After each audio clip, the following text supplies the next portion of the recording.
안녕하십니까? 오늘은 사도행전 6장부터 10장까지를 보겠습니다. 어제 설명드린 대로 1장부터 7장까지가 예루살렘 교회 이야기, 그리고 8장부터 12장까지가 온 유대와 사마리아 땅, 그러니까 이스라엘이라는, 예루살렘이라는 도시를 넘어서 이스라엘이라는 나라 안에서 복음이 전해지는 이야기, 이렇게 되니까요. 오늘 보는 부분 중에서는 6, 7장이 예루살렘 교회에서 있었던 일, 특히 예루살렘에서 온유대와 사마리아로 넘어가는 그 과정에 스데반 집사의 순교 이야기가 오늘 본문의 중요한 앞부분이 되겠고요. 그리고 8장에서 10장까지는 복음이 사마리아로 전달됩니다. 복음이 온 유대와 사마리아 땅으로 전달된다 할 때 특별히 우리가 주의할 것은, 사실 유대는 물론 유대 지역으로 전달되는 부분도 나옵니다. 특히 베드로가 이제 많이 전하죠. 그런데 이 유대는 예루살렘이나 뭐 같은 사람들이 있는 거잖아요, 유대인들이. 하지만 사마리아 땅으로 갈 때는 충돌이 조금 있을 수 있죠. 오늘 부분에서 좀 그런 부분을 볼 수가 있습니다. 자, 먼저 6장부터 보시면요. 오늘 6, 7장 부분은 크게 보면은 에피소드가 두 가지가 있습니다. 하나는 이 헬라파 과부들이 구제에서 빠지는 사건, 요것 때문에 집사 7명을 따로 세운다. 여기는 사실 집사라는 단어가 원래 있지 않아요. 그런데 이제 우리가 나중에 이 따로 세운 7을 집사라고 부른다 해서 지금의 집사 직분의 기원처럼 이제 되지만, 사실은 우리가 이제 일반적으로는 집사 직분이라는 게 교회에서 되게 많아요. 그렇죠? 그리고 이제 보통 그냥 결혼하면 집사님 이렇게 부르고, 왜냐하면은 우리나라는 그 호칭 사회예요. 이름을 부르지 않고 이 사람의 호칭을 부른단 말이죠. 뭐 회사에 가면은 부장님, 대리님, 과장님 이렇게 부르잖아요.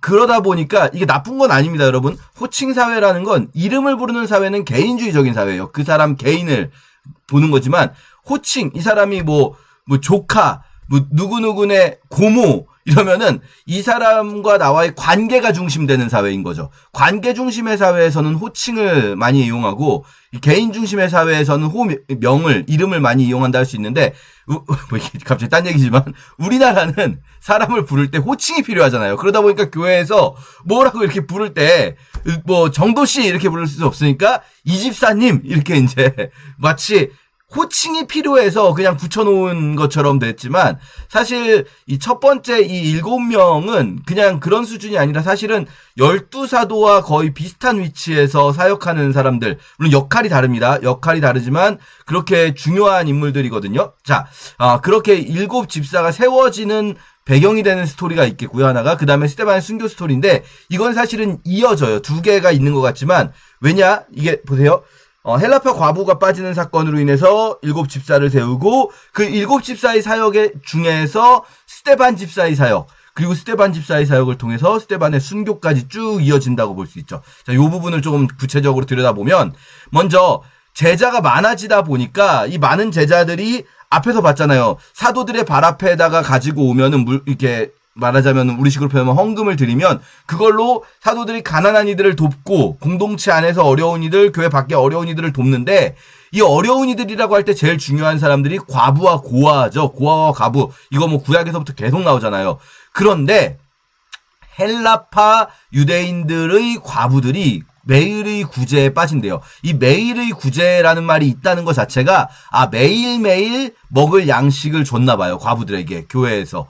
매일매일 먹을 양식을 주는데, 그런데 헬라파 유대인, 히브리파 유대인이 있었다는 거예요. 이거는 헬라인하고는 다릅니다. 이방인이 아니라 유대인은 유대인인데 헬라파와 히브리파가 있었다고 이렇게 번역을 해놨죠. 이건 뭐냐면 헬라어를 쓰는 유대인들과 히브리어, 정확히는 아람어죠. 아람어를 쓰는 유대인들이 있는 거예요. 그러니까 지금 그 이방 지역에 흩어져 살던 유대인들이 6월절에 이스라엘의 성지순례, 말하자면 6월절에 예루살렘 성전에 왔다가 6월절 십자가 사건의 목격자가 되고 남은 자들도 많이 있었을 것이고, 또 그렇지 않더라도 많이 섞여 살았어요. 이스라엘에서는 디아스포라에 있던 사람들이 들어오기도 하면서 많이 섞여 사는데, 문제는 이 사람들의 언어가 달라요. 뭐 조금은 이중 언어를 쓰는 사람들이 있을 수 있어도 기본적으로 자기가 편한 언어가, 이방 지역에서 살다 온 사람들은 헬라어, 그리스어죠. 헬라어가 더 편하고, 이스라엘 지역에서 사는 사람들은 똑같은 유대인인데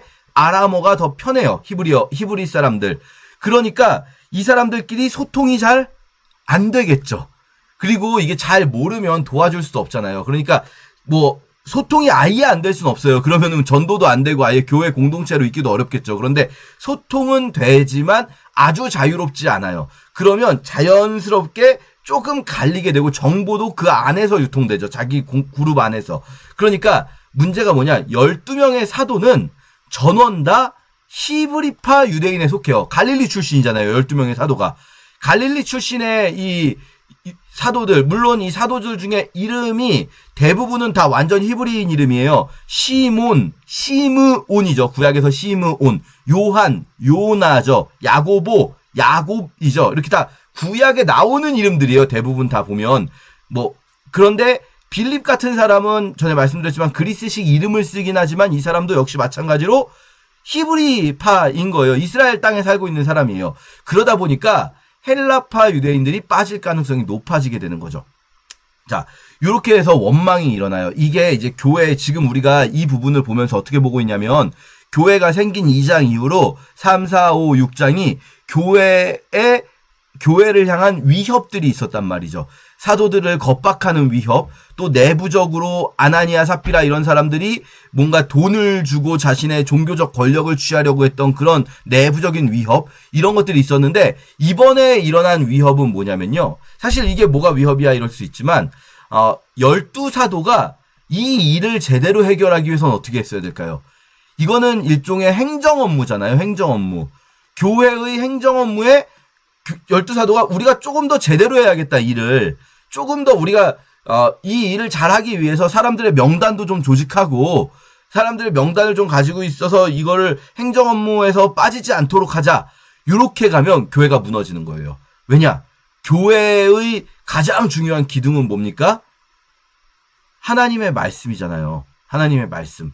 말씀 전하는 일과 기도하는 일, 우리는 기도하는 일과 말씀 전하는 일, 이거에 힘써야 한다라는 게 사도들의 가장 중요한 업무인데, 그런데 사도들이 자칫하면은 여기서 야, 이거 행정 업무가 빵꾸가 났네. 이러면 안 되지. 물론 안 되는 건 맞아요. 이러면 안 되죠. 도와줘야죠. 이게 골고루 다 분배될 수 있게 해야죠. 하지만 사도들이 여기에 만약에 신경을 쓰기 위해서 기도하는 일과 말씀 전하는 일에 이게 뭐랄까요? 시간을 빼앗겼다면 그러면은 교회에 정말 큰 위협이 되는 거예요. 이때 사도들이 한 일이 우리가 그러면 이거를 더 할 수는 없겠다. 그래서 형제들아 너희 가운데서 7사람 택해서 그들에게 맡기자. 요걸 맡길 사람들을 택하는 겁니다. 그러니까 이게 정말 교회를 지켜주신 거죠. 이 일이. 만약에 이때 12사도가 이거 분배하는 일 했으면요. 이 교회는 어쩌면 거기서 어마어마하게 흔들렸을 겁니다. 자, 그럼 7을 뽑아야 되는데 7은 어떤 사람 뽑아야 될까요? 그러면 교회에서 이제 말하자면 교회의 행정일을 맡아보는 사람 어떤 사람 뽑아야 될까요? 똘똘하고 일 잘하는 사람? 똑똑하고 전문성 있는 사람?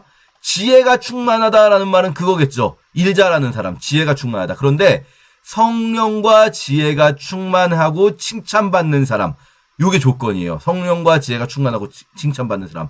쉽게 말하면 믿음이 좋고 전문성이 있고 똑똑하고, 왜냐면 똑똑해야 되는 거는 이 일은 어쨌든 간에 이거는 지금 돈 분배에 관련된 일이니까요. 재정 분배에 관련된 일이니까 똑똑한 사람만 뽑아야 될 것 같은데 그게 아니에요. 첫 번째는 성령 충만한 사람, 믿음 좋은 사람 뽑아야 된다는 거예요. 교회가 어떤 일을 하든 성령 충만한 사람. 그래서 칭찬받는다는 것은 관계가 좋은 사람. 이 세 가지가 이제 교회에서 이렇게 일을 할 직분자를 뽑게 되는 거죠. 이게 말하자면 예수님께서 세우신 직분 이후에 우리끼리 이제 처음으로 직분이 필요해져서 직분을 세워보게 되는 그런 첫 번째 경험인 거예요. 교회는 있다 보면 여러 가지 직분을 세우게 됩니다. 교회에서 뭐 필요한 직분들 되게 많잖아요. 뭐 하다못해 뭐 성가대장 뭐 여러 가지 여러 직분들이 있지 않습니까? 뭐 찬양 팀장, 뭐가 또 있습니까? 뭐 재정위원장, 뭐 무슨 위원장, 뭐 선교위원장, 이런 것들이 막 있잖아요. 그런데 이런 어떤 직분을 세울 때 필요한 것은 뭐냐? 그 일을 잘할 사람만 생각하면 안 되고 성령과 지혜가 충만하고 칭찬받는 그 관계, 믿음, 그리고 이런 어떤 전문성 이런 부분들에서 다 좀 골고루 보아야 될 필요가 있죠. 이 순서 특히 성령과라고 할 때 제일 먼저 성령 충만이 제일 먼저 들어있다라는 거 기억해 주시고요. 어쨌든 교회를 세우는 거는 기도와 말씀입니다. 여러분, 다른 어떤 것들 필요할 수 있어요. 이 필요 없으면 아예 안 세우죠, 그냥. 만약에 다른 일들이 필요가 없다, 행정일이 필요가 없다, 그러면 7사람 뭐하러 세웁니까? 다 필요해요. 교회는 여러 가지가 다 필요한데, 교회를 세우는 기둥은 기도와 말씀입니다. 교회가 만약에 기도와 말씀이 없이 행정일 잘하고, 막 선교 잘하고, 특별한 어떤 막 여러 가지 막 아이디어도 좋고, 그걸 추진하는 추진력도 좋고, 다 좋아봐요. 안 됩니다. 기도와 말씀이 없이는 그게 교회가 될 수가 없습니다.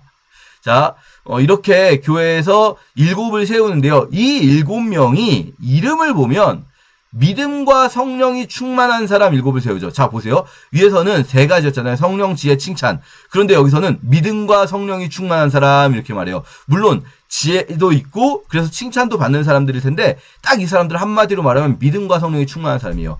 그래서 재밌는 거는요. 이 7을 세운 이유는 북매잖아요. 행정일 맡아보라는 거잖아요. 그런데 뒤에서 이 7 중에 2분의 사역이 나와요. 스데반과 빌립의 사역이 나오는데 이분들 뭐 하는 사역이 나오는지 아십니까? 교회 행정일 맡아보지 않아요. 사실 스데반 순교 바로 일어나고 스데반 순교 이후에 예루살렘 교회는 어차피 뿔뿔이 흩어지거든요. 이들의 계획대로 안 돼요. 이들의 계획은 예루살렘 교회가 계속 든든히 서가면서 거기서 예루살렘 교회의 행정을 맡아보려고 한 거였는데 실제로는 어떻게 됩니까? 교회가 뿔뿔이 흩어져 버리고 그래서 이 사람들은 전도하고 복음 전하는 일 이게 나와요. 스데반의 설교, 빌립의 전도 이런 것들이 나오는 거죠. 자, 7사람의 이름을 보면요. 스데반, 빌립, 브로고로, 니가노로, 디몬, 바메나 그리고 심지어 유대교에 입교했던 그러니까 이 사람은 원래는 유대인이 아닌 니골라. 자, 이 이름들 어떻습니까? 이름 생소하지 않습니까? 여태까지 읽었던 이름들 시몬, 뭐 요한, 뭐 야고보 이런 이름들하고 다르죠. 느낌이 구약하고 연결점이 없는 이름들 쉽게 말하면 헬라어 이름이에요. 이 사람들 유대식 이름이 아닌 거예요. 히브리식 이름이 아닌 거죠.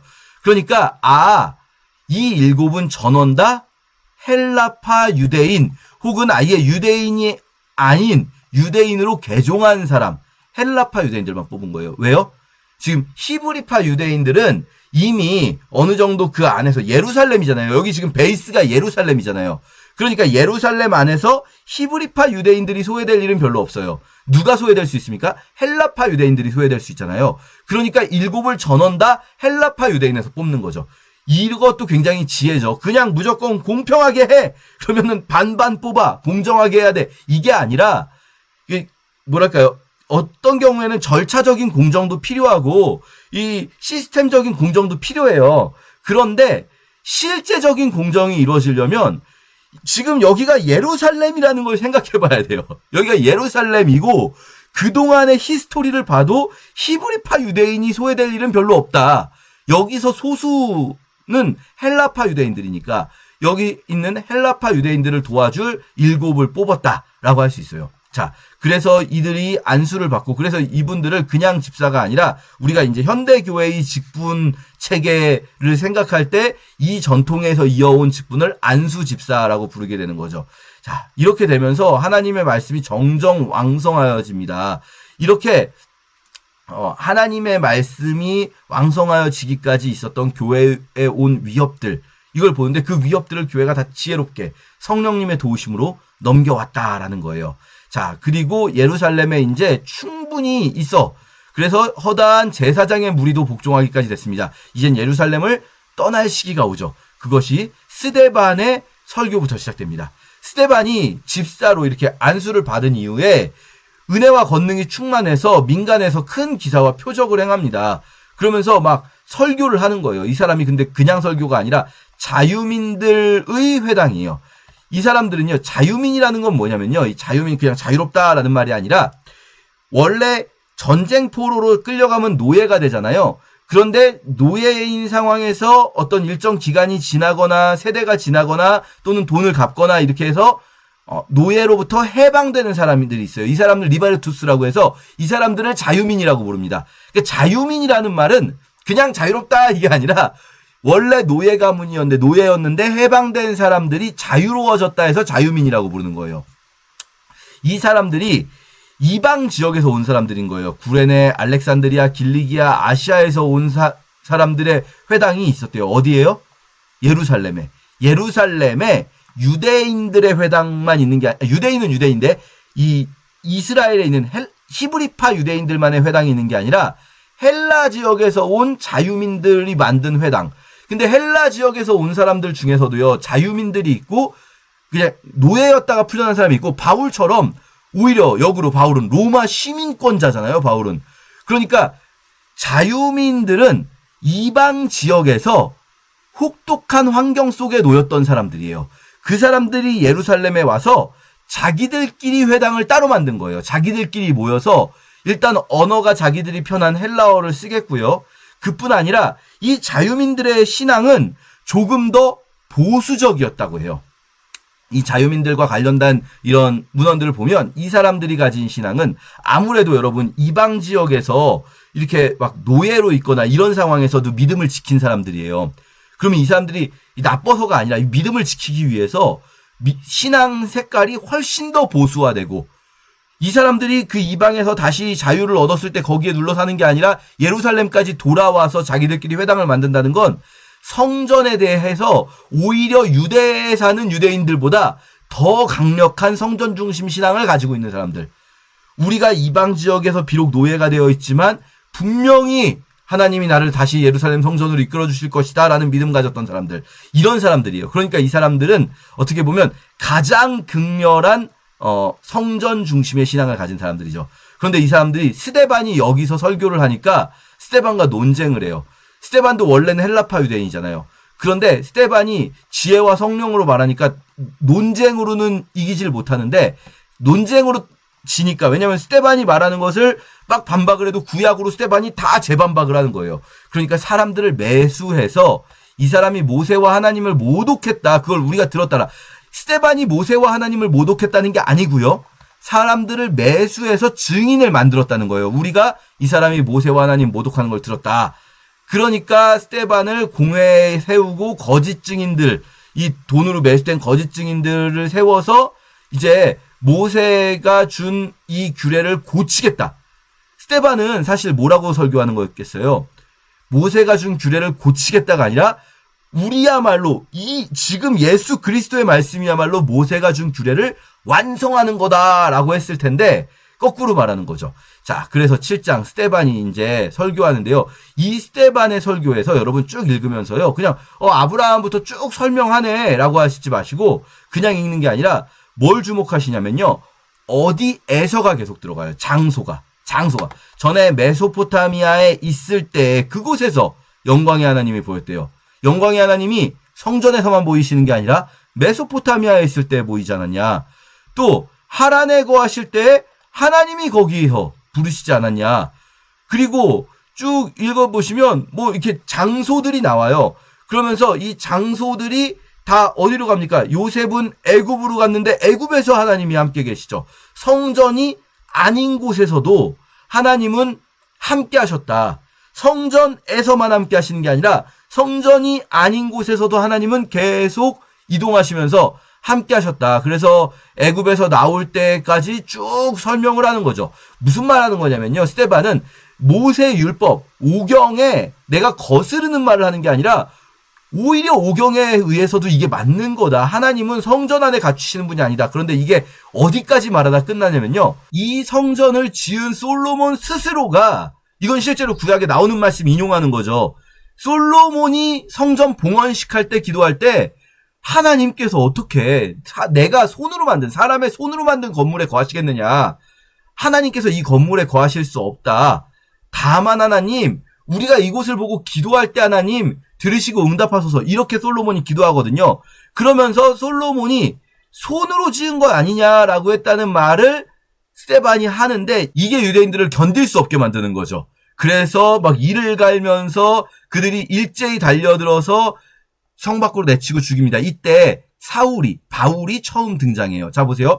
바울이 본격적으로 등장하는 13장 앞에서요, 7장에 한번 나오고 9장에 한번 나오고 11장에 한번 나와요. 마치 예고편 나으듯이. 13장부터는 이제 바울 얘기로 쭉 갈 거예요, 끝까지. 그런데 7장, 9장, 11장에 이렇게 한 번씩 티저 예고편, 1차 예고편, 2차 예고편 나오듯이 이렇게 예고편이 나옵니다. 사울이 이때 이 증인들의 이게 옷을 지킨 게 아니고요. 여러분, 뭐 옷 누가 훔쳐갈까봐 옷 좀 돌보고 있어 이게 아니고 증인들이 옷을 벗어서 누구의 앞에 놨다 이 말이 이 사람이 이 재판의 그 공증을 해줄 수 있는 권한을 가진 사람이다라는 거예요. 왜냐면 사울은 랍비니까 랍비인 이 사람이 지금 이 재판의 이 집행이 이제 사형이죠 말하자면 이 집행의 최종 권한을 가진 사람, 공증해줄 수 있는 사람이다라는 게 이거예요. 그러니까 바울은 이게 이제 자신을 죄인 중에 괴수로 만든 사건 중에 하나죠. 자, 그래서 스데반이 이렇게 순교하게 됩니다. 이 스데반의 순교 사건 이후에 제자들이 이제 다 떠나가게 돼요. 사도들은 예루살렘에 남습니다. 아직은. 이제 사도들까지도 떠나가는 것은 13장이에요. 12장에서 야고보 순교. 그런데 사도들까지는 남지만 대부분의 제자들은 다 떠나게 돼요. 여기서 사도들이 남을 수 있는 건 뭘까요? 히브리파 유대인들은 그나마 덜 표적이 되는 거죠. 헬라파 유대인들이 표적이 돼요. 자, 보세요. 스데반이 왜 문제가 됩니까? 이 스데반 12사도들은요. 성전을 그렇게까지 대놓고 정면으로 충돌하지 않아요. 성전에 대한 공경심에 있어서. 왜냐? 12사도들 자기들도 어려서부터 성전 중심의 신앙생활을 해왔으니까 그게 뭐 특별히 그게 무조건 옳으냐? 이러면은 아니 그렇진 않지라고 말할 수 있지만 근데 그걸 굳이 부딪히지 않는단 말이에요. 그런데 이 집사 스데반은 이방 지역에서 온 사람이잖아요. 이 사람은 성전 중심의 신앙생활을 굳이 할 필요가 있는가? 이거를 이제 사람들에게 이야기를 하는 거죠. 구약을 인용해 가면서. 그게 이제 유대인들, 히브리파 유대인들을 특히 분노하게 하고 또 헬라에서 온 자유민들을 분노하게 했다라는 겁니다. 그때 이제 교회가 흩어지는데 흩어진 사람들이 복음의 말씀을 전하는 거예요. 흩어진 사람들이. 이게 그냥 자연스럽게 우리가 가서 전하자 이게 아니라 도망간 거예요. 근데 도망가는데 도망가면서 1장 8절에서 말씀드렸잖아요. 너희가 내 증인이 될 것이다. 니네가 원하지 않던 너희는 예루살렘과 온 유대와 사마리아와 온 끝까지 다니면서 땅 끝까지 다니면서 너희는 내 증인이 될 것이다. 그 말씀이 이루어지는 거죠. 자, 빌립 집사의 이야기로 이제 카메라가 넘어갑니다. 빌립이 누굽니까? 7명 중에 1명이죠. 헬라파 유대인이라 말씀드렸죠. 히브리파 유대인들보다 더 뭐랄까요? 생각이 자유로워요. 스데반도 그렇고 빌립도 그렇고 사고가 자유롭다 보니까 빌립이 어디 가서 전도를 합니까? 사마리아에 내려가서 전도해요. 히브리파 유대인이었으면요. 안 그랬을 거예요. 굳이 그러니까 다른 선택지가 없이 사마리아로 가야 되는 상황이면 가겠지만 굳이 다른 선택지가 많이 있는데 유대 지역으로 가도 되는데 굳이 왜 사마리아로 갑니까? 근데 빌립은 사고가 훨씬 유연한 거예요. 이 헬라파 유대인으로서. 굳이 이 히브리인들과 사마리아인들 사이의 갈등? 그게 뭐가 중요해? 우리 예수님은 사마리아인들도 전도하셨는데 간 거죠. 그래서 전하니까 실제로 전도가 막 일어나는 거예요. 문제는 이 성에 여기서 여러분 중요하게 등장하는 인물이 시몬이라고 하는 마술사가 등장해요. 이게 이 사람이 그래서 무슨 역할을 하는가? 큰 역할 안 하는 것 같은데 되게 길게 나와요. 잘못된 어떤 뭐 돈 주고 살려고 하는 그런 부분이 있죠. 근데 이게 왜 중요한가? 다른 문화권으로 들어간 거예요, 복음이. 복음이 다른 문화권으로 들어간다고 했을 때 그곳에서 부딪히는 일이 생기는 거죠. 유대 지역에는요, 마술사가 없어요. 여러분, 유대 지역에서 마술사 지금까지 나왔습니까? 유대 지역에 마술사가 없어요. 사람들이 그거 용납 안 해요. 유대 지역에 마술사가 있으면 바리새인들, 사두개인들 이런 사람들이 잡아다가 바로 직결 처형했을 거예요. 바로 사형이죠, 그냥. 없어요. 이렇게 충돌할 일이 없어요. 그런데 복음이 다른 문화, 사마리아 문화로 넘어가자 그곳의 토착 종교와 마주하게 되는 거죠. 근데 그때 만약에 이 마술사 시몬도 일단 전도를 해요. 토착 종교인이라고 해서 전도 안 합니까? 우리 막 그런 얘기 있잖아요. 무당도 전도하고 뭐 이런 거 있잖아요. 그런데 문제는 이게 뒤섞일 수 있는 위협이 있었어요. 그러니까 이 시몬이 사도들이 나중에 안수할 때 성령이 내리는 걸 보고 그걸 돈 주고 살려고 할 때 그걸 뭐냐면 말하자면 이 사람이 여기서 자기가 원래 종교적 권위를 가진 사람이란 말이에요. 마술사라고 하지만 이 마술사라는 게 우리처럼 쇼비즈니스가 아니라 원래 자기가 종교적 권위를 가지고 있던 사람이었는데 이제 새로운 종교가 들어오니까 내가 거기서도 종교적 권위를 가져야겠다라는 생각을 하는 거죠. 그것을 허용하지 않는다라는 거예요. 우리가 복음을 전하는 거 너무 중요한데 그 복음을 전하다가 어떤 문화와 이렇게 마주하게 될 때 새로운 문화권으로 들어가거나 할 때 그곳에 있었던 어떤 뭐랄까요 종교적인 부분들과 결합되는 것 이거는 굉장히 위험한 일이라고 할 수가 있어요. 물론 어떤 분들은 이게 복음 전도를 위해서 조금 더 부드럽게 들어가는 방식이 될 수 있지 않겠냐 하지만 이게 지금 굳이 이 마술사 시몬 이야기를 길게 기록해 놓은 이유가 그런 부분일 수 있는 거죠. 그거는 아니다라는 걸 보여주는 거예요. 그건 아니다. 물론 또 한 가지 이유가 있다면 이 마술사 시몬이라는 사람이 성경에 여기 이렇게 기록되어 있지만 이 성경 외적으로 유명한 사람이다라는 그런 이제 성경 외적인 기록들도 있어요. 이 사람이 나중에 이제 초대교회의 대표적인 기독교 초기에 최초 이단이 되는 그노시즘의 영지주의 이단의 창시자가 되는 사람이다라고 이제 기록들도 있지만 그러나 그런 부분 때문에만 기록했다기보다는 복음이 사마리아로 갈 때 이런 위협이 또 있었구나. 예루살렘에서의 위협들이 있었던 것. 세 가지 기억나시죠? 유대인들의 압박, 그리고 내부적으로 어떤 종교 권위를 가지려고 하는 거짓으로 종교 권위를 가지려고 하는 자들, 그리고 마지막으로 이 교회의 지도자들이 기도와 말씀에 집중하지 못하게 하려고 하는 이런 위협들이 있었다면 이제 복음이 예루살렘을 넘어서 새로운 곳으로 갈 때 그곳의 토착 종교와 이렇게 뭐랄까요? 믹스될 수 있는 그런 위협 이런 것들을 이 교회가 막아내면서 갔다라는 거죠. 자, 어쨌든 빌립이 이렇게 사마리아에 가서 전도를 하는데 이게 빌립 마음대로 할 수 있는 수준의 일일까요? 사마리아인을 예수님 당연히 사마리아인 전도하셨으니까 당연히 되는 거예요. 되는 건데 근데 히브리파 유대인들의 마음속에 특히 유대인들 중에서도 히브리파 유대인들은 사마리아인들에 대한 반감이 굉장히 크단 말이에요. 그러니까 아니 예수님이니까 하신 거지 그건. 네가 왜 네 맘대로 해? 이런 생각을 할 수도 있잖아요. 빌립이 이걸 마음대로 그냥 하고 그게 나중에 문제가 될 수 있단 말이에요. 그래서 이때 예루살렘에 있던 사도들이 이 말을 듣고 베드로와 요한을 보내요. 아까 말씀드린 대로 사도들은 예루살렘에 남아 있었죠. 예루살렘에 남아 있던 사도들이 베드로와 요한이 가게 돼요. 이거는요. 제일 탑2 보낸 거잖아요. 말하자면은 탑2를 왜요? 사마리아도 복음 전해도 된다라는 걸 이쯤 되는 사람들이 가서 확증해줘야 되는 거예요. 괜히 빌립이 가서 이렇게 했다 그러면은 이게 또 초기 기독교 내에서 분열의 씨앗이 될 수 있는 거죠. 실제로 바울 사역할 때도 이런 것 때문에 요 비슷한 이유로 분열의 씨앗이 많아지거든요. 그래서 베드로와 요한이 가서 성령 받기를 기도하니까 성령을 받게 안수하니까 자 보세요. 안수할 때 성령을 받았다는 거 기억해 주세요. 우리 10장 할 때 또 딴 얘기가 나옵니다. 안수할 때 성령을 받아요. 이걸 보고 시몬이 이제 돈으로 살려고 하는 사건 이런 게 있고요. 빌립은 이제 이곳을 떠나갑니다. 이번엔 에티오피아로 가는 내시를 전도해요. 이거 굉장히 중요해요. 자 보세요. 복음을 확장하는데 빌립이 쓰임받고 있어요. 이 사고가 자유로운 생각이 자유로운 헬라파 유대인 빌립이 복음이 만약에 12사도들만 있었으면요. 12사도 예루살렘에 있으면서 유대 중심으로 사역했을 거예요. 왜냐하면 이 사람들은 특별히 거기에 문제의식을 느끼지 않을 수 있거든요. 그런데 빌립은 사마리아 전도한 다음에 이방인 전도하잖아요. 근데 이게 이 에티오피아 내시는 되게 독특한 사람이에요. 왜 내시라는 걸 강조할까요? 내시. 여러분 생각해 보세요. 이방인과 유대인을 가르는 기준이 뭔지 아세요 혹시? 이방인과 유대인을 가르는 기준은요. 출생이 아닙니다.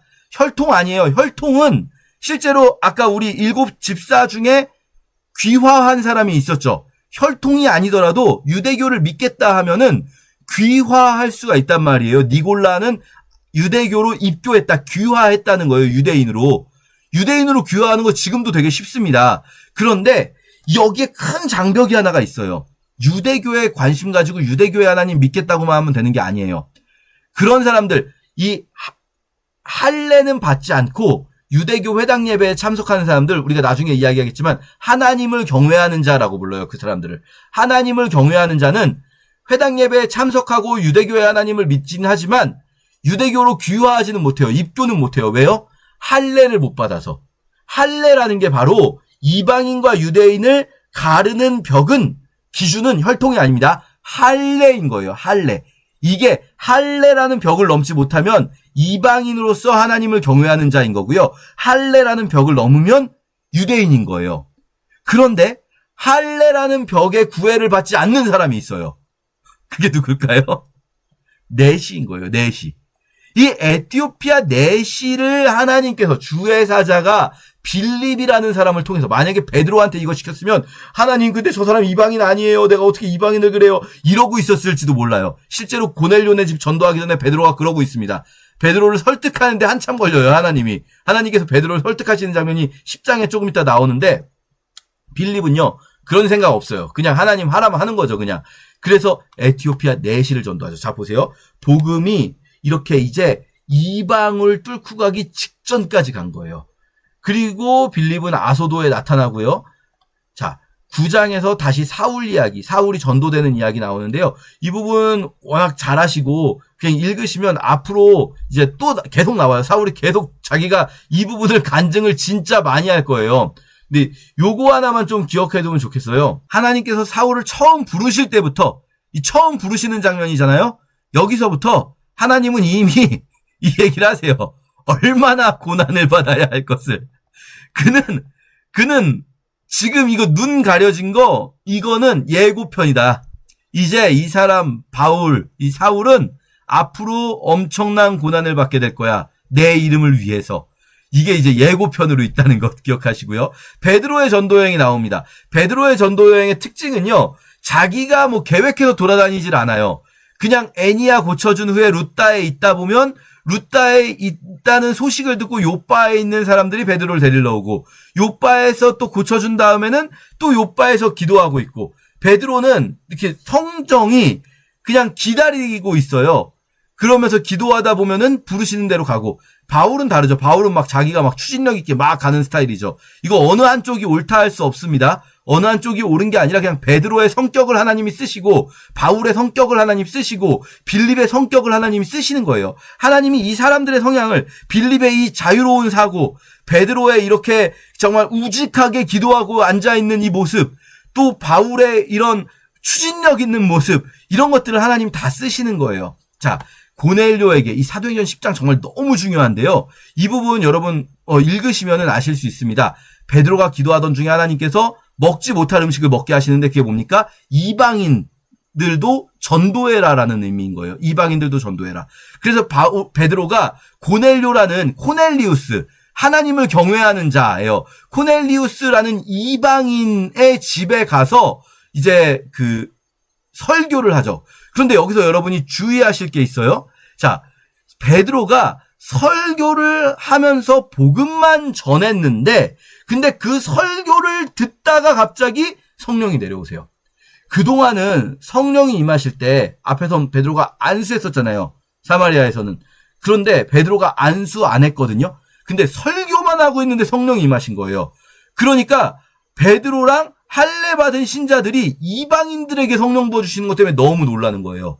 그래서 야, 성령을 주셨는데 우리가 세례 베품을 금할 수가 있냐? 앞에서 이제 사마리아에서는 침례받을 때 안수할 때 성령이 임했지만 침례받을 때 성령이 임하는 사람들도 있었어요. 특히 뭐 예수님도 그렇고요. 근데 지금 침례를 주지도 않았고 안수를 하지도 않았는데 성령이 임했다는 거예요. 바꿔 말하면요, 베드로는 어쩌면 설교만 하고 가려고 했을 수도 있어요. 이 사람들에게 하나님께서 설교하라고 하셨구나. 설교만 하고 가야겠다. 그래도 내가 이방인들을 함부로 이렇게 안수하거나 침례를 주면 안 되지, 이렇게 생각했을지도 몰라요. 근데 설교만 했는데 성령이 내리시니까, 성령께서 선제적으로 일하시니까 드디어 복음이 사도행전 10장에서 드디어 복음이 이방인을 뚫고 나가게 되는 거예요. 이방인의 첫 번째 성령 강림이에요. 에티오피아 내시는 이제 이방인이라고 하긴 약간 애매한 사람 말씀드렸어요. 이방인, 그러니까 유대교로 입교하지도 않았던 완전 이방인에게 성령께서 임하신 사건. 이게 나중에 예루살렘에 베드로가 돌아갔을 때 이걸로 논쟁이 조금 붙어요. 너 왜 네 맘대로 이방인 전도하냐? 그때 베드로의 말 잘 보시면 이 얘기를 해요. 내가 뭘 한 게 아니야. 나는 그냥 설교만 했어. 내가 안수한 것도 아니고 침례 준 것도 아닌데 갑자기 성령이 임하셨다니까. 근데 성령이 임하셨는데 내가 어떡하냐. 이렇게 가는 거죠. 자, 이렇게 우리 10장까지 읽겠습니다.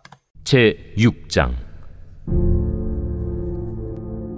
그때 제자가 더 많아졌는데 헬라파 유대인들이 자기의 과부들이 매일의 구제에 빠짐으로 히브리파 사람을 원망하니 12 사도가 모든 제자를 불러 이르되, 우리가 하나님의 말씀을 제쳐놓고 접대를 일삼는 것이 마땅하지 아니하니, 형제들아, 너희 가운데서 성령과 지혜가 충만하여 칭찬받는 사람 7을 택하라. 우리가 이 일을 그들에게 맡기고 우리는 오로지 기도하는 일과 말씀 사역에 힘쓰리라.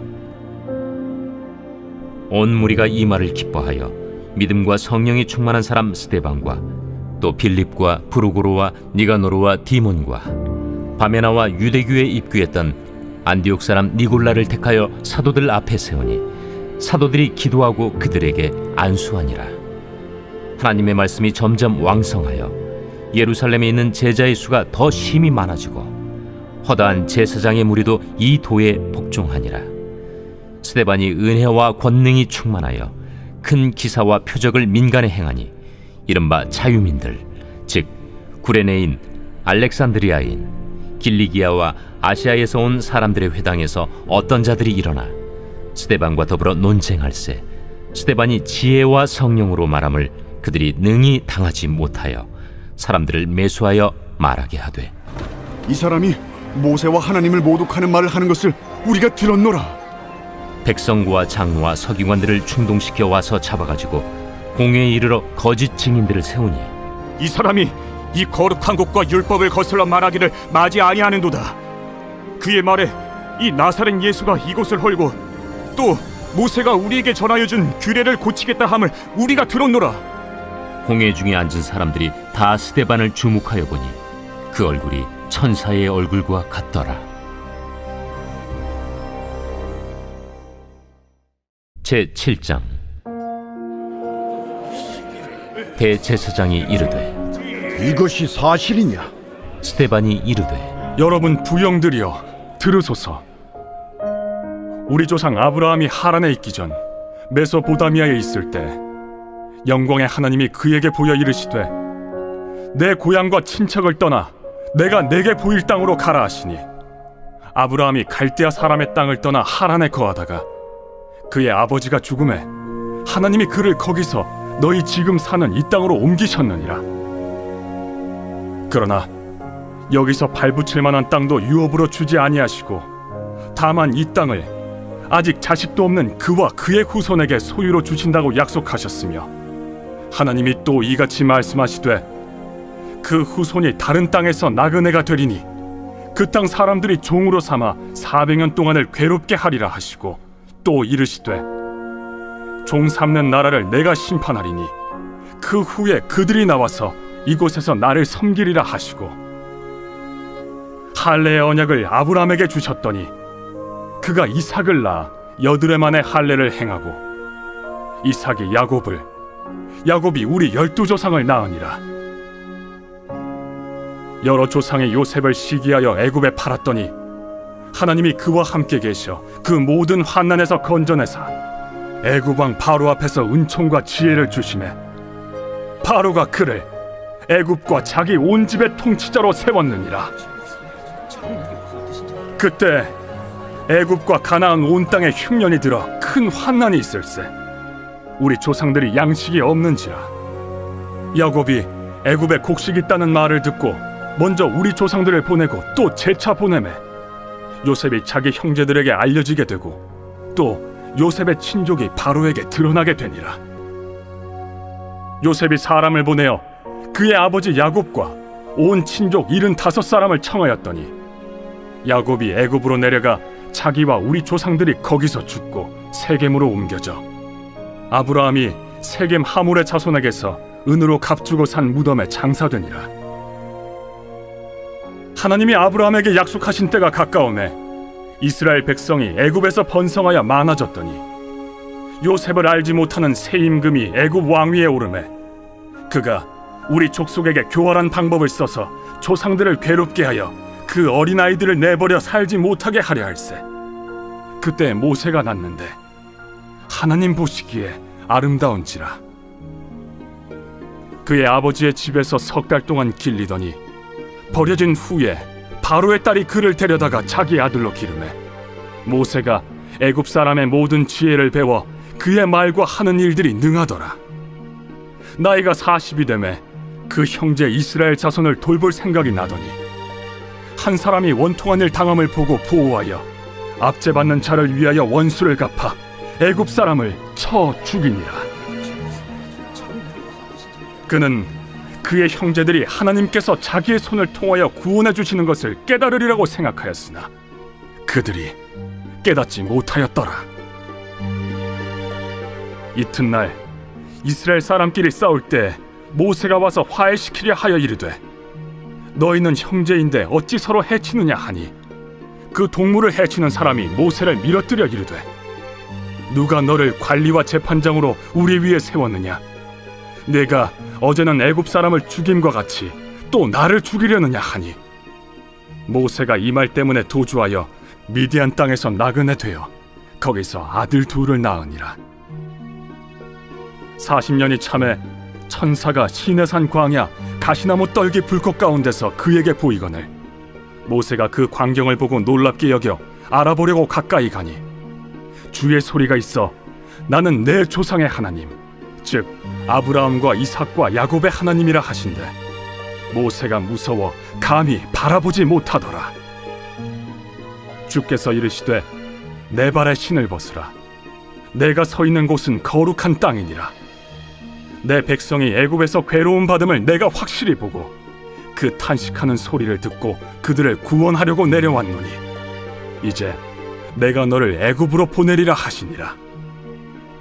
그들의 말이 누가 너를 관리와 재판장으로 세웠느냐 하며 거절하던 그 모세를 하나님은 가시나무 떨기 가운데서 보이던 천사의 손으로 관리와 속량하는 자로서 보내셨으니 이 사람이 백성을 인도하여 나오게 하고 애굽과 홍해와 광야에서 40년간 기사와 표적을 행하였느니라. 이스라엘 자손에 대하여 하나님이 너희 형제 가운데서 나와 같은 선지자를 세우리라 하던 자가 곧 이 모세라.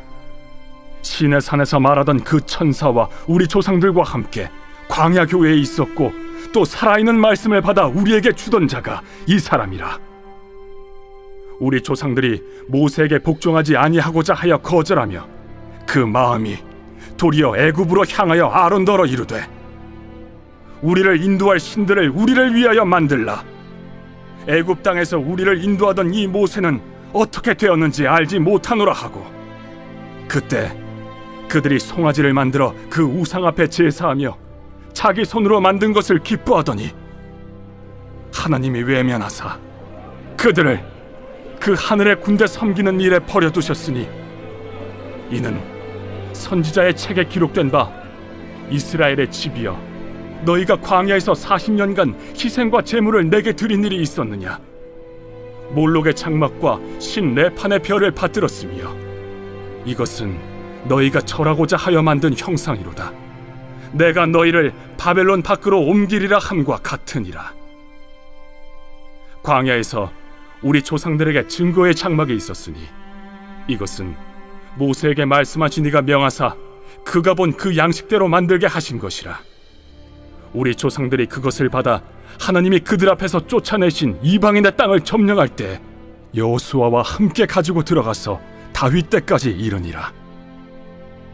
다윗이 하나님 앞에서 은혜를 받아 야곱의 집을 위하여 하나님의 처소를 준비하게 하여 달라고 하더니 솔로몬이 그를 위하여 집을 지었느니라.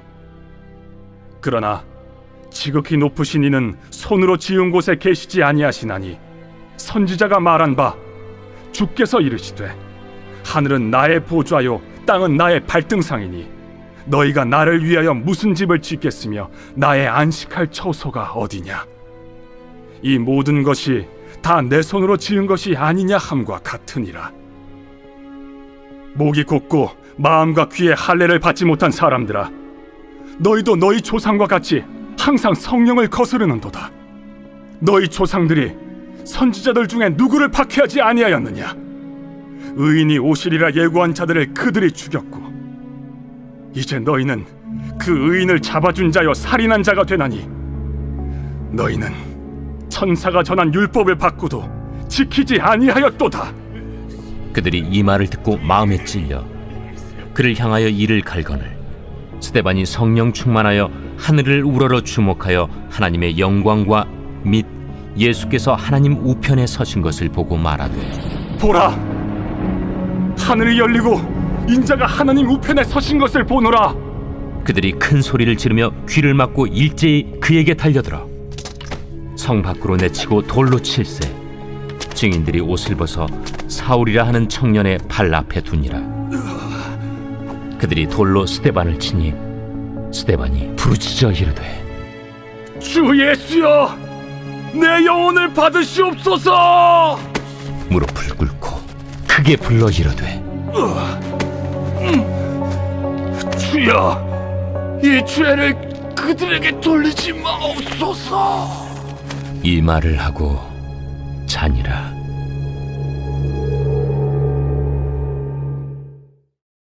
제 8장. 사울은 그가 죽임당함을 마땅히 여기더라. 그날에 예루살렘에 있는 교회에 큰 박해가 있어 사도 외에는 다 유대와 사마리아 모든 땅으로 흩어지니라. 경건한 사람들이 스데반을 장사하고 위하여 크게 울더라. 사울이 교회를 참멸할세 각 집에 들어가 남녀를 끌어다가 옥에 넘기니라. 그 흩어진 사람들이 두루 다니며 복음의 말씀을 전할세 빌립이 사마리아 성에 내려가 그리스도를 백성에게 전파하니, 무리가 빌립의 말도 듣고 행하는 표적도 보고 한 마음으로 그가 하는 말을 따르더라. 많은 사람에게 붙었던 더러운 귀신들이 크게 소리를 지르며 나가고, 또 많은 중풍병자와 못 걷는 사람이 나으니 그 성에 큰 기쁨이 있더라. 그 성에 시몬이라는 사람이 전부터 있어 마술을 행하여 사마리아 백성을 놀라게 하며 자칭 큰 자라 하니, 낮은 사람부터 높은 사람까지 다 따르며 이르되, 이 사람은 크다 일컫는 하나님의 능력이라. 오랫동안 그 마술에 놀랐으므로 그들이 따르더니 빌립이 하나님 나라와 및 예수 그리스도의 이름에 관하여 전도함을 그들이 믿고 남녀가 다 세례를 받으니, 시몬도 믿고 세례를 받은 후에 전심으로 빌립을 따라다니며 그 나타나는 표적과 큰 능력을 보고 놀라니라. 예루살렘에 있는 사도들이 사마리아도 하나님의 말씀을 받았다 함을 듣고 베드로와 요한을 보내매 그들이 내려가서 그들을 위하여 성령 받기를 기도하니, 이는 아직 한 사람에게도 성령 내리신 일이 없고 오직 주 예수의 이름으로 세례만 받을 뿐이더라. 이에 두 사도가 그들에게 안수함에 성령을 받는지라. 시몬이 사도들의 안수로 성령 받는 것을 보고 돈을 들여 이르되, 이 권능을 내게도 주어 누구든지 내가 안수하는 사람은 성령을 받게 하여 주소서. 베드로가 이르되, 내가 하나님의 선물을 돈 주고 살 줄로 생각하였으니 내 은과 내가 함께 망할지어다. 하나님 앞에서 내 마음이 바르지 못하니 이 도에는 내가 관계도 없고 분깃될 것도 없느니라. 그러므로 너희 약함을 회개하고 주께 기도하라. 혹 마음에 품은 것을 사하여 주시리라. 내가 보니 너는 악독이 가득하며 불의에 매인 바 되었도다. 나를 위하여 주께 기도하여 말한 것이 하나도 내게 임하지 않게 하소서. 두 사도가 주의 말씀을 증언하여 말한 후 예루살렘으로 돌아갈새 사마리아인의 여러 마을에서 복음을 전하니라. 주의 사자가 빌립에게 말하여 이르되, 일어나서 남쪽으로 향하여 예루살렘에서 가사로 내려가는 길까지 가라. 그 길은 광야라. 일어나 가서 보니 에디오피아 사람 곧 에디오피아 여왕 간닥의 모든 국고를 맡은 관리인 네시가 예배하러 예루살렘에 왔다가 돌아가는데 수레를 타고 선지자 이사야의 글을 읽더라. 성령이 빌립더러 이르시되, 이 수레로 가까이 나아가라. 빌립이 달려가서 선지자 이사야의 글 읽는 것을 듣고 말하되, 읽는 것을 깨닫느냐? 지도해 주는 사람이 없으니 어찌 깨달을 수 있느냐?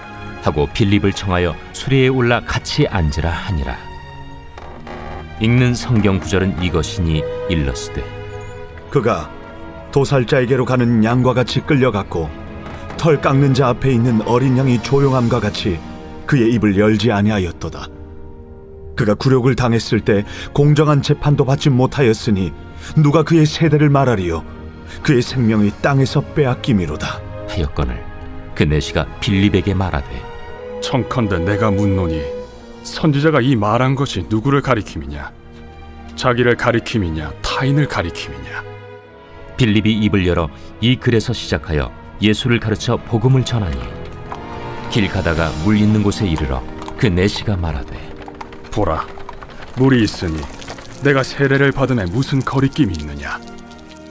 이에 명하여 수레를 멈추고 빌립과 내시가 둘 다 물에 내려가 빌립이 세례를 베풀고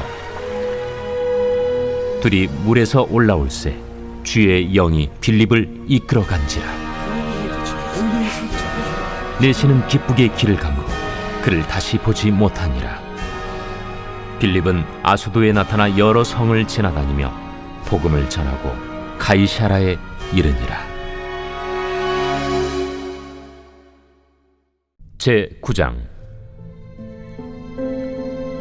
사울이 주의 제자들에 대하여 여전히 위협과 살기가 등등하여 대제사장에게 가서 다메섹 여러 회당에 가져갈 공문을 청하니 이는 만일 그 도를 따르는 사람을 만나면 남녀를 막론하고 결박하여 예루살렘으로 잡아오려 함이라. 사울이 길을 가다가 다메섹에 가까이 이르더니 호련히 하늘로부터 빛이 그를 둘러 비추는지라. 땅에 엎드러져 들음에 소리가 있어 이르시되 사울아, 사울아, 네가 어찌하여 나를 박해하느냐? 주여, 누구시니까? 나는 네가 박해하는 예수라. 너는 일어나 시내로 들어가라. 네가 행할 것을 네게 이룰 자가 있느니라. 같이 가던 사람들은 소리만 듣고 아무도 보지 못하여 말을 못하고 서 있더라. 사울이 땅에서 일어나 눈은 떴으나 아무것도 보지 못하고 사람의 손에 끌려 다메섹으로 들어가서 사흘 동안 보지 못하고 먹지도 마시지도 아니하니라. 그때 다메섹에 아나니아라 하는 제자가 있더니 주께서 환상 중에 불러 이르시되 아나니아야, 주여, 내가 여기 있나이다. 일어나 집가라 하는 거리로 가서 유다의 집에서 다소 사람 사울이라 하는 사람을 찾으라. 그가 기도하는 중이니라. 그가 아나니아라 하는 사람이 들어와서 자기에게 안수하여 다시 보게 하는 것을 보았느니라. 주여, 이 사람에 대하여 내가 여러 사람에게 듣사온즉 그가 예루살렘에서 주의 성도에게 적지 않은 해를 끼쳤다 하더니 여기서도 주의 이름을 부르는 모든 사람을 결박할 권한을 대제사장들에게서 받았나이다. 가라. 이 사람은 내 이름을 이방인과 임금들과 이스라엘 자손들에게 전하기 위하여 택한 나의 그릇이라. 그가 내 이름을 위하여 얼마나 고난을 받아야 할 것을 내가 그에게 보이리라. 아나니아가 떠나 그 집에 들어가서 그에게 안수하여 형제 사울아, 주, 곧 내가 오는 길에서 나타나셨던 예수께서 나를 보내어 너로 다시 보게 하시고 성령으로 충만하게 하신다.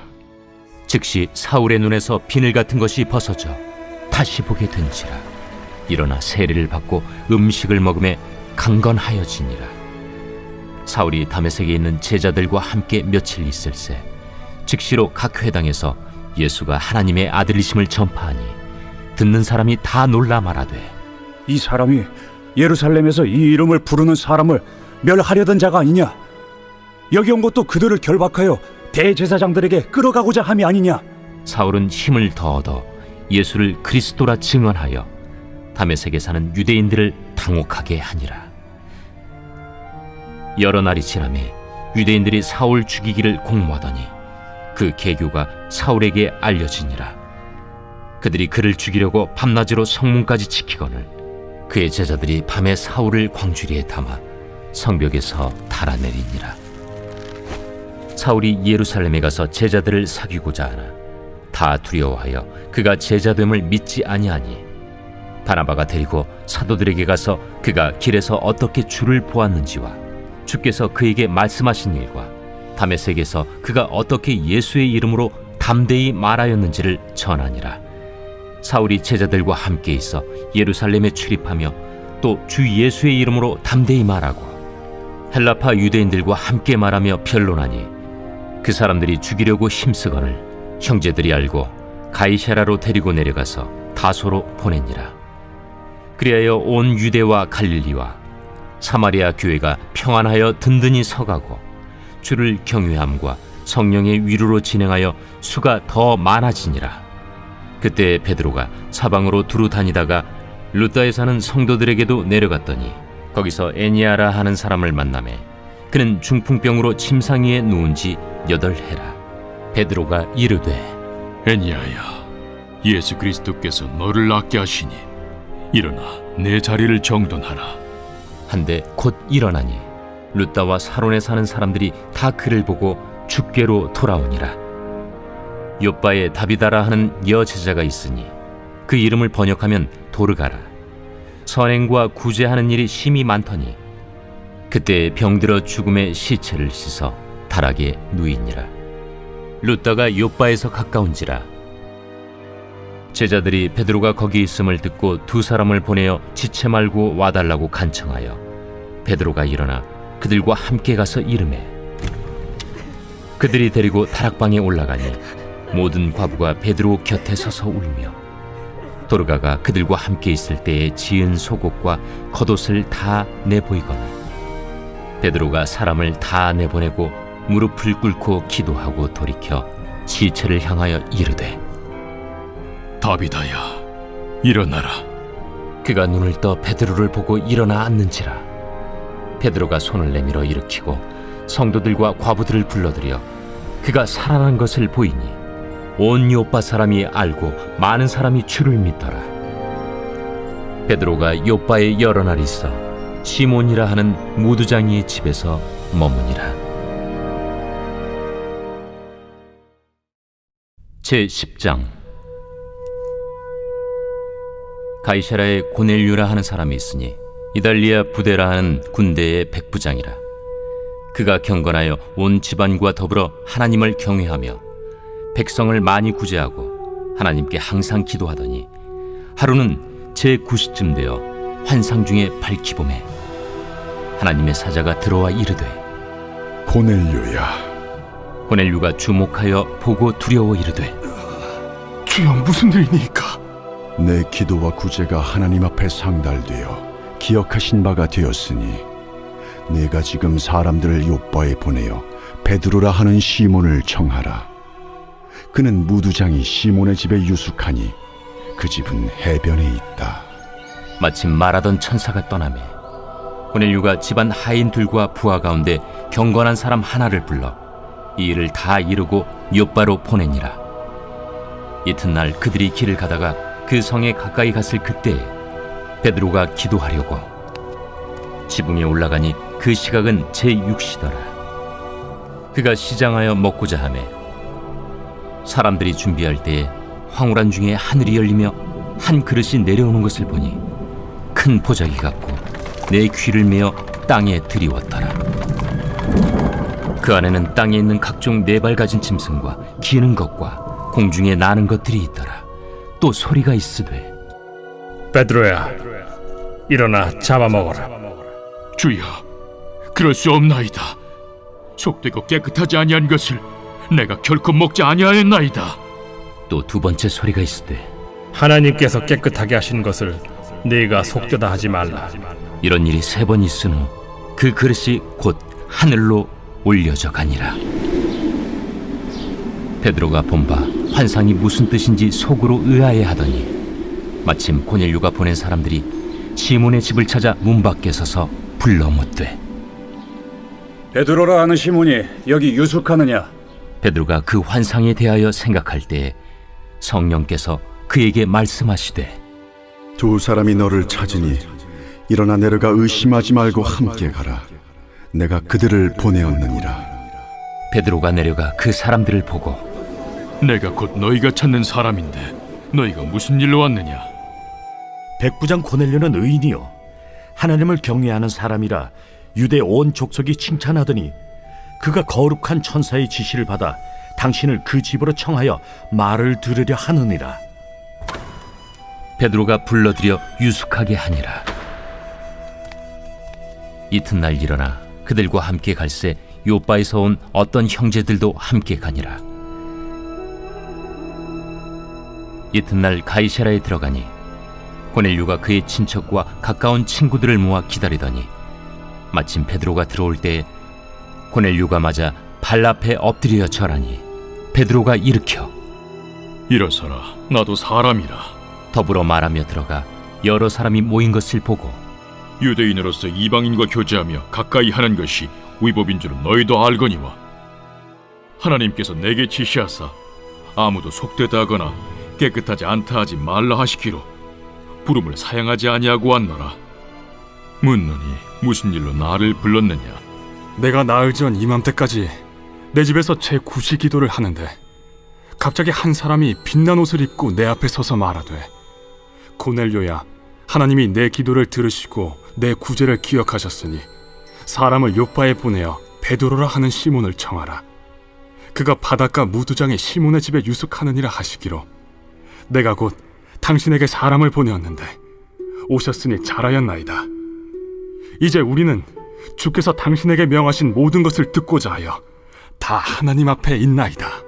베드로가 입을 열어 말하되 내가 참으로 하나님은 사람의 외모를 보지 아니하시고 각 나라 중 하나님을 경외하며 의를 행하는 사람은 다 받으시는 줄 깨달았도다. 만유의 주 되신 예수 그리스도로 말미암아 화평의 복음을 전하사 이스라엘 자손들에게 보내신 말씀 곧 요한이 그 세례를 판포한 후에 갈릴리에서 시작하여 온 유대에 두루 전파된 그것을 너희도 알거니와 하나님이 나사렛 예수에게 성령과 능력을 기름 붓듯 하셨음에 그가 두루 다니시며 선한 일을 행하시고 마귀에게 눌린 모든 사람을 고치셨으니 이는 하나님이 함께 하셨습니다. 우리는 유대인의 땅과 예루살렘에서 그가 행하신 모든 일의 증인이라. 그를 그들이 나무에 달아 죽였으나 하나님이 사흘 만에 다시 살리사 나타내시되 모든 백성에게 하신 것이 아니요 오직 미리 택하신 증인 곧 죽은 자 가운데서 부활하신 후 그를 모시고 음식을 먹은 우리에게 하신 것이라. 우리에게 명하사 백성에게 전도하되 하나님이 살아있는 자와 죽은 자의 재판장으로 정하신 자가 곧 이 사람인 것을 증언하게 하셨고 그에 대하여 모든 선지자도 증언하되 그를 믿는 사람들이 다 그의 이름을 힘입어 죄사함을 받는다 하였느니라. 베드로가 이 말을 할 때에 성령이 말씀 듣는 모든 사람에게 내려오시니 베드로와 함께 온 할례 받은 신자들이 이방인들에게도 성령 부어주심으로 말미암아 놀라니 이는 방언을 말하며 하나님 높임을 들음이러라. 이에 베드로가 이르되 이 사람들이 우리와 같이 성령을 받았으니 누가 능히 물로 세례 베품을 금하리요 예수 그리스도의 이름으로 세례를 베풀라. 그들이 베드로에게 며칠 더 머물기를 청하니라.